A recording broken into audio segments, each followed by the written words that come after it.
Hello बच्चों, आप सभी का स्वागत है आपके अपने YouTube channel success will be yours में। और बच्चों, आज की इस क्लास में हम 10th क्लास के सब्जेक्ट साइंस की वर्कशीट नंबर 31 के विषय में अध्ययन करेंगे।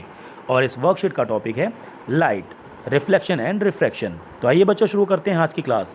और सबसे पहले जानेंगे basic concept of spherical mirrors के विषय में। तो बच्चों, यहाँ पर आपको बताया गया, let is consider a hollow sphere of glass. If we cut a piece from hollow sphere we get a curve piece. बच्चों, अज्यूम करना पड़ेगा हमें एक कांच का कोई गोला, एक कांच का होलो स्फेयर, खोखला स्फेयर। इस खोखले स्फेयर का भी बच्चों एक सेंटर होगा। और यदि इस स्फेयर का एक छोटा सा पीस काट लिया जाए कुछ इस टाइप से, तो ये कांच का पीस एक कर्व पीस है। और इस कर्व पीस से we can make spherical mirror from this curve piece, right. तो चलिए बच्चों, आगे देखते हैं। Such mirrors whose reflecting surfaces are spherical are called spherical mirrors। बच्चों, जो कांच का हमने गोला अज्यूम किया, जो हमने कांच का स्फेयर अज्यूम किया था होलो, हो सकता है इसकी शाइनी सरफेस बाहर की तरफ हो, और एक ऐसा स्फेयर भी हो सकता है जिसकी शाइनी सरफेस अंदर की तरफ हो। तो ऐसे में जब हम कोई छोटा सा पीस इस स्फेयर का काटेंगे, तो ये जो मिरर हमें मिलेगा ये होगा स्फेरिकल मिरर, जिसकी शाइनी सरफेस कर्व्ड होती है। या तो अंदर की तरफ शाइनी सरफेस होगी या फिर शाइनी सरफेस बाहर की तरफ होगी। तो ऐसे में जो ये मिरर हमें मिलेंगे, ये दो टाइप्स के मिरर, ये दोनों होंगे स्फेरिकल मिरर्स, राइट। देखिए बच्चों, अ spherical mirror whose reflecting surface inwards, that is faces towards the center of the sphere, is called concave mirror, and a spherical mirror whose reflecting surface is curved outwards is called convex mirror. तो दो तरह के आपको mirror यहाँ पर बताए गए हैं बच्चों, concave mirror and convex mirror. बच्चों, हमने एक कांच का एक स्फेयर अज्यूम किया था। लेट्स सपोज इस स्फेयर की शाइनी सरफेस अंदर की तरफ है, इनवर्ड्स, और इस छोटे से टुकड़े को यदि काट लिया जाए तो जो मिरर हमें मिलेगा वो होगा कॉनकेव मिरर, क्योंकि इसकी shiny surface inwards towards the centre है, राइट। और कोई ऐसा स्फेयर जिसकी शाइनी सरफेस बाहर की तरफ आउटवर्ड्स है और उसका एक छोटा सा पीस काट लिया जाए, तो जो मिरर हमें मिलेगा वो होगा कॉनकेव मिरर, क्योंकि इसकी शाइनी सरफेस आउटवर्ड्स है, ना कि इनवर्ड्स, राइट। तो दो तरह के मिरर्स यहाँ पर आपको देखने को मिलेंगे, एक है कॉनकेव मिरर और एक है कॉन्वेक्स मिरर। तो बच्चों, जैसे हमने एक अज्यूम किया था एक कांच का स्फेयर, और उस कांच के स्फेयर का एक सेंटर भी होता है, तो उस सेंटर से लेके उस स्फेयर को टच करने वाली जो लाइन होती है वो होती है रेडियस, राइट। तो आपने दो चीज़ देखी, सेंटर एंड रेडियस। तो बच्चों, यहाँ पर देखिए आप, जो ये पॉइंट सी है ये होता है उस कॉनकेव मिरर का सेंटर ऑफ कर्वेचर, और ये जो पी पॉइंट है जो कि इस कॉनकेव मिरर पर, ये जो पी पॉइंट आप देख रहे हो ये होता है इसका पोल। तो बच्चों, इस सी से लेकर इस पी तक की जो डिस्टेंस होती है वो होती है रेडियस ऑफ कर्वेचर, आर, जिसको हम आर से डिनोट करते हैं, राइट। और ये आप देख रहे हो बच्चों, जो लाइन P से लेकर C तक होकर जा रही है ये होती है बच्चों प्रिंसिपल एक्सिस, राइट।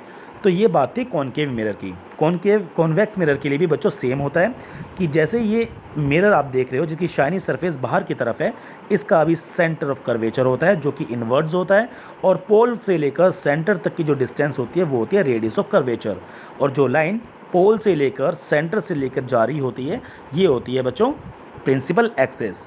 तो कॉनकेव मिरर और कॉन्वेक्स मिरर दोनों के लिए सेम पॉइंट्स आपने यहाँ देख लिए। और यहाँ पर आपको बच्चों एक्सप्लेन भी की गई है ये चीज़ें, इंपॉर्टेंट टर्म्स जो कि अभी मैंने आपको बताई। Centre of curvature, the reflecting surface of spherical mirror forms part of sphere, this sphere has centre. जैसे आपको मैंने बताया कि कोई स्फेयर आपने अज्यूम किया, उसका कोई टुकड़ा हमने काट लिया, और यदि शाइनी सरफेस उसकी इनवर्ड्स है तो उसका सेंटर ऑफ कर्वेचर भी एक सी होगा, उसे बोला जाता है सेंटर ऑफ कर्वेचर, राइट। और रेडियस ऑफ कर्वेचर, सेंटर से लेकर पोल तक की जो डिस्टेंस होती है, जो रेडियस होती है वो होती है radius of curvature. So the radius of a sphere of which the reflecting surface of spherical mirror forms a part is called the radius of curvature of the mirror if it's represented by R. देखिए, जो centre of curvature से लेकर इस P point तक की जो distance है वो होती है रेडियस ऑफ कर्वेचर, और उसको डिनोट करते हैं आर से, राइट। तो the distance PC is equal to the radius of curvature. तो ये जो डिस्टेंस है PC, C से लेके P तक का जो डिस्टेंस है ये होता है रेडियस ऑफ कर्वेचर, राइट। और C पॉइंट क्या है बच्चों? Centre of curvature. P क्या है? पोल।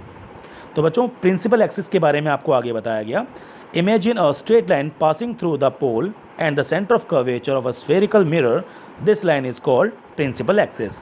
तो बच्चों एक लाइन जो कि पोल से लेकर सेंटर ऑफ कर्वेचर से होकर गुजरती है वो होती है प्रिंसिपल एक्सिस, कॉन्वेक्स मिरर और कॉनकेव मिरर दोनों के लिए। तो बच्चों बहुत आसान कंसेप्ट है, आशा करता हूँ ये कंसेप्ट आपको समझ में आसानी से आ गया होगा। चलिए बात करेंगे अब प्रैक्टिस क्वेश्चंस की। क्वेश्चन नंबर 1 देखिए, choose the correct option. Such mirrors whose reflecting surface is curved are known as spherical mirrors, right. Option B is the right answer. Question number 2 देखिए, the spherical mirror is a part of sphere and the sphere has a centre, this point is known as centre of curvature, right. Question number 3 देखिए, straight line passing through the pole and the centre of curvature of sphere या spherical mirror is known as principal axis, right. अगला question देखिए, identify the mirror. बच्चों यहाँ पर आपको एक mirror दिखाया गया जिसकी शाइनी सरफेस इनवर्ड्स है, अंदर की तरफ।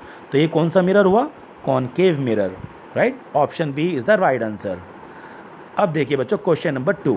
क्वेश्चन नंबर 2 में आपको बताया गया है, राइट द ट्रू और false for the following statements. जो स्टेटमेंट्स यहाँ पर दी गई हैं हमें बताना है कि ये ट्रू हैं या फिर फॉल्स। क्वेश्चन नंबर 1 देखिए, such mirrors whose reflecting surfaces are spherical are called spherical mirrors, true है ना, क्योंकि ऐसे मिरर्स जिनकी सरफेस स्फेरिकल होती है ऐसे मिरर्स को कहा जाता है स्फेरिकल मिरर्स। क्वेश्चन नंबर 2 देखिए, straight line passing through the pole and the centre of curvature of a spherical mirror is called principal axis. Yes, ये भी बिल्कुल ट्रू है, क्योंकि बच्चों जो स्ट्रेट लाइन पोल और सेंटर ऑफ कर्वेचर से जाती है वो होती है प्रिंसिपल एक्सिस। अगला देखिए, the radius of sphere of which the reflecting surface of a spherical mirrors forms a part is called radius of curvature of the mirror.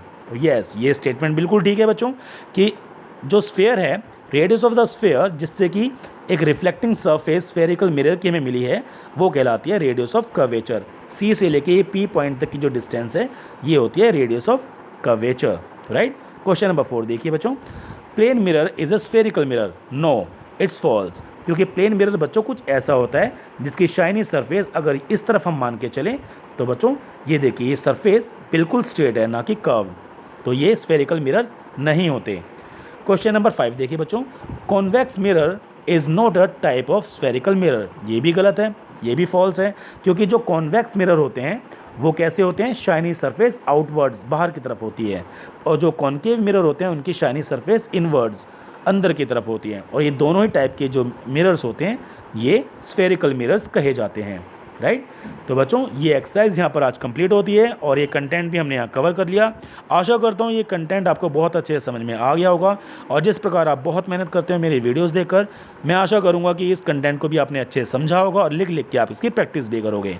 So thank you so much मेरे बच्चों, जो आपने अपना कीमती और valuable वक्त दिया इस वीडियो को देखने में और इस कंटेंट को समझने में। तो थैंक यू सो मच।